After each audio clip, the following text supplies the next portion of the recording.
Welcome back to the CNBC TV18 special. We're in conversation with Pawan Goenka on India's big EV mission and M&M's EV mission going forward. A few more things then, sir. Many would say that, especially since you're giving so much of thrust on electric vehicles, perhaps it needs a whole new brand altogether, a brand that is totally, sort of wholly dedicated to electric mobility. So Bajaj Auto recently in an interview with me said the same thing, that they want to create a separate brand altogether because they feel that in the minds of the customers, they might get confused. So is that at all an approach from a branding perspective that we could, that M&M could look at going forward? Well, I'll take a note of what you have said. Right now, we haven't given a serious thought to it, but I'll take a note of what you have said. So that could be a possibility going forward. All I can say is I can take a note of what you have said. All right, then. Right now, we have not looked at that as a possible serious option. Okay. Tell me a little bit about the government's policy, because right now the EV policy seems to be to move away from subsidies. Okay. In all likelihood, subsidies. And it appears that even the FAME scheme is going to sort of finish by the end of June, and there might not be an extension for it. How viable then will it be? Let me talk about government thrust in a little bit more holistic manner before I come to the subsidy. What the government of India is doing right now, based on the paper published by Niti Aayog just a few weeks ago, or I think about a week ago, with a plan to make India fully electric by 2032, with 3 phases coming in there. The thrust is to have 3-wheeler and buses as having swappable batteries, where a customer does not pay for the battery when he buys the product, when he buys the bus or the 3-wheeler, and charge batteries like filling fuel. And therefore you pay on a per kilometer basis rather than pay it on a fixed cost at the time of buying the vehicle. I think that's a very good approach to make commercial vehicles viable for the purpose of people just buying these vehicles without battery and running it. So this is one thing. Second thing they're doing is looking at how do we put in infrastructure, the charging infrastructure in place. And in fact, in the budget last year, there was a specific mention of number of charging infrastructure that government would want to put in place during this 12-month period. Then we come to subsidy. Now, see, no government obviously will want to subsidize anything. Subsidy is always done by definition to kick-start something that is good for the country, right? Whatever the subsidy may be. I mean, generally speaking, if I was or what is most essential to people.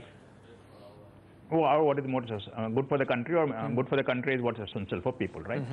So the way I look at this is that currently there is a viability gap between what electric vehicles cost and what the price consumer is willing to pay. When I say consumer, whether it is a fleet operator, aggregator, or a private user, there is a gap between them. What the current level of subsidy is doing, both through the GST and through the farmer scheme and some state schemes, is filling that viability gap to, I would say, 75–80% level. Okay? There's still 50–20% level of viability gap that the OEMs have to take care of, and which is what we are doing today. Right. By taking care of that viability gap, 15–20%. Eventually, subsidies have to go. Nothing can last on subsidies forever. Eventually, they have to go. The question is when. Okay? In my humble opinion, the time is not right yet. Even though we have had subsidies, there is no takeoff of electric vehicles that has happened. Only after electric vehicles stabilize in volume, only after we see a demand reaching a level of economy of scale that will help to reduce prices or cost, can we remove the subsidy. Because right now, if subsidies are removed, electric vehicles will collapse, because no OEM is going to be able to take it to sell in thousands or tens of thousands without subsidy.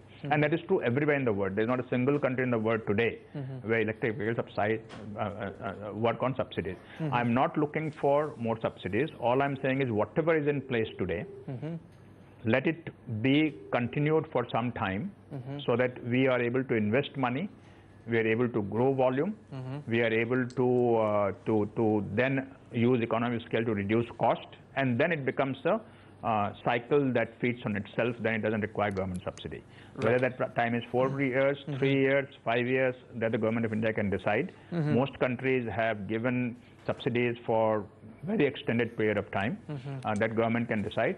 But it certainly cannot be 3 months, 6 months from now, because if it's 3 months, 6 months from now, then the game is over. Right. You've pulled out of UK as far as your electric plans are concerned. Does that mean you've also put your sort of larger European plans on hold, which you and I had discussed when you had entered UK?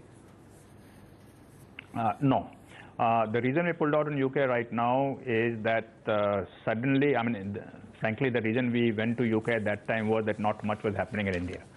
Now that action has come into India, we think that we need to put all our effort, all our resources into growing electric vehicles in India, because we have always been on sort of this crusade of electric vehicles in India.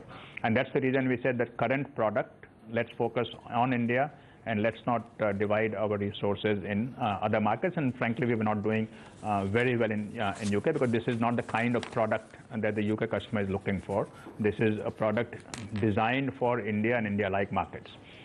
When we do the Pininfarina car that we have talked about, which is still sort of in the planning phase, that product will clearly be focused with European market in mind, and perhaps maybe even other developed markets. That product is not being designed with a focus in India, may come into India, but the primary volume there will come from developed markets. It will be high-end product appealing to high-end customers, and not meant for commercial application or mass transfer application at all. Right. So that remains intact. Thank you very much for joining in and taking us through your EV plans going forward. Good to talk to you, Ranajay. Thank you. Thank you, sir. Thank you.